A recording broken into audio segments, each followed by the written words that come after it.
اس کے بعد ایک سوال یہ ہے کہ کیا قرآنی الفاظ کے تعویذ استعمال کرنا درست ہے؟ تعویذ جس کے اندر پتہ نہیں لکھنے والے کیا کچھ لکھتے ہیں. ہمارے اپنے پاس سمر کورس عمر آباد میں مدرسے میں الحمدللہ منعقد ہوتا ہے ہر سال، اور وہاں ہمارے اپنے پاس آنے والے جو طلباء اسٹوڈنٹس ہوتے ہیں تو ان لوگوں کے پاس بھی تعویذ وغیرہ ہوتے ہیں. تو کبھی کبھی ایسا بھی ہوا ہے کہ کسی طالب علم سے اسٹوڈنٹ سے کہا گیا بھائی آپ کی یہ تعویذ ہے، اسے ذرا کھول کر دیکھو کہ اندر کیا ہے. تو تعویذ دینے والا اسے بندہ جب کھول کر دیکھ رہا ہے تو اس کے اندر سوائے لاٹری ٹکٹ کے اور کچھ بھی نہیں.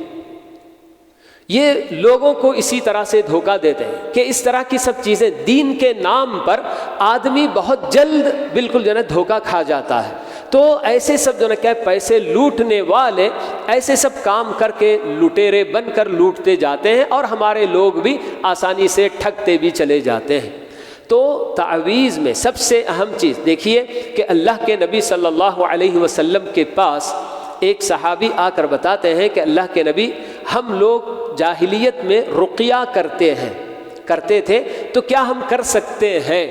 اللہ کے نبی صلی اللہ علیہ وسلم ان سے کہتے ہیں کہ تمہارا رقیہ جو پڑھتے ہو، کیا دعا پڑھتے ہو، وہ مجھے پڑھ کر سناؤ کہ رقیہ اس وقت تک درست ہے جب اس کے اندر کوئی شرکیہ بات نہ ہو.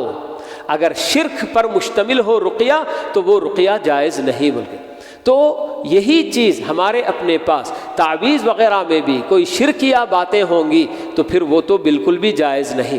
اب سوال یہ ہے کہ کیا قرآنی آیات کی تعویذ بنا کر گلے میں لٹکا لے سکتے ہیں یا ہاتھ میں باندھ لے سکتے ہیں؟ تو پھر اس کا جواب آپ یہ دیکھیے کہ قرآن مجید کی آیتیں جن میں اللہ رب العالمین نے شفا بھی بتایا ہے، وَنُنَزِّلُ مِنَ الْقُرْآنِ مَا هُوَ شِفَاء، کہ یقیناً قرآن مجید کی آیتوں میں شفا بھی ہے، اور اللہ تعالیٰ نے اس میں ایسی برکتیں بھی رکھی ہیں کہ مصیبتیں بھی ٹلیں گی. لیکن ان آیتوں کے پڑھنے سے، نہ کہ آیت لکھ کر دیوار میں لٹکا دیا یا پھر کہیں جو نا گلے میں تعویذ بنا کر لٹکا لیا، تو اس کی وجہ سے ہمیں یہ بات نہیں بتائی گئی ہے. اللہ کے نبی صلی اللہ علیہ وسلم نے بھی کبھی ایسا کچھ نہیں کیا. ہمیشہ آپ پڑھ کر ہی پھونکا کرتے تھے.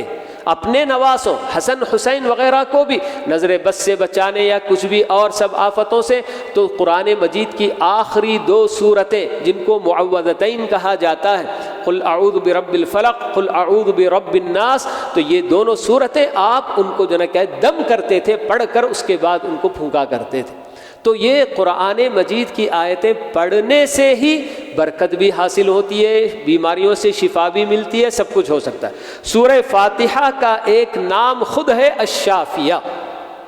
سورہ فاتحہ کو بالکل شافیہ کہا جاتا ہے، کیونکہ اسی سورہ فاتحہ کو پڑھ کر ایک صحابی ایک باہر کے قبیلے کے سردار کو، جسے سانپ نے یا بچھو نے ڈس لیا تھا اور وہ بندہ بے ہوش ہو پڑا تھا، صرف سورہ فاتحہ پڑھ کر اس پر دم کرتے ہیں تو وہ بالکل جو نا اپنی بے ہوشی سے اٹھ کر کھڑا ہو جاتا ہے.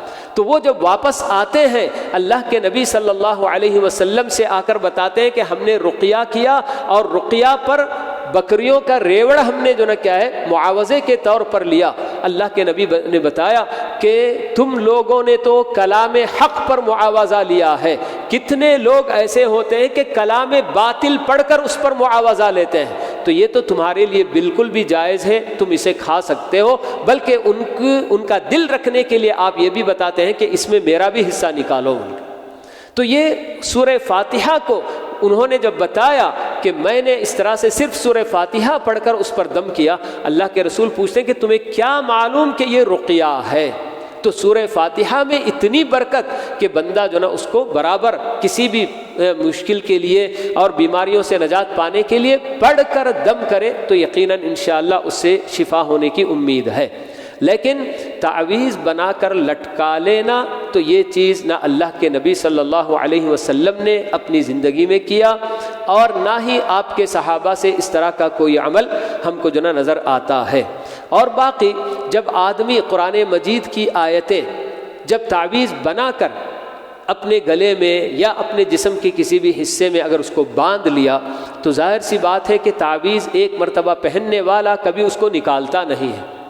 تو ہر آدمی، جی کوئی فرشتہ تو نہیں کہ اس کو ضرورتیں نہ آتی ہوں، باقاعدہ اس کو ٹائلٹ جانا ہوگا، ضرورتیں قضاء حاجت کے لیے اس کو جانا ہی ہوگا۔ تو ایسی صورت میں قضاء حاجت وغیرہ کے وقت کوئی بھی آدمی ایک مرتبہ گلے میں ڈالنے کے بعد اسے نکالتا تو نہیں ہے۔ تو جب جب قضاء حاجت کے لیے جائے گا، ٹائلٹ وغیرہ میں جائے گا، تو قرآنی آیات کی تعویذ اپنے گلے میں لے کر جائے گا، تو پھر قرآنی آیات کی بے حرمتی ہوگی۔ تو اس وجہ سے اہل علم کہتے ہیں کہ چونکہ یہ عمل اللہ کے نبی صلی اللہ علیہ وسلم سے ثابت نہیں ہے، اس لیے ہمیں یہ کام بھی نہیں کرنا چاہیے۔ اور دوسری طرف اس کے اندر یہ قباحت بھی ہے کہ آدمی آیات لے کر ایسے مقامات میں جائے گا جہاں اس کی بے حرمتی ہوگی، تو اس لیے یہ سب کام بھی نہیں کرنا چاہیے۔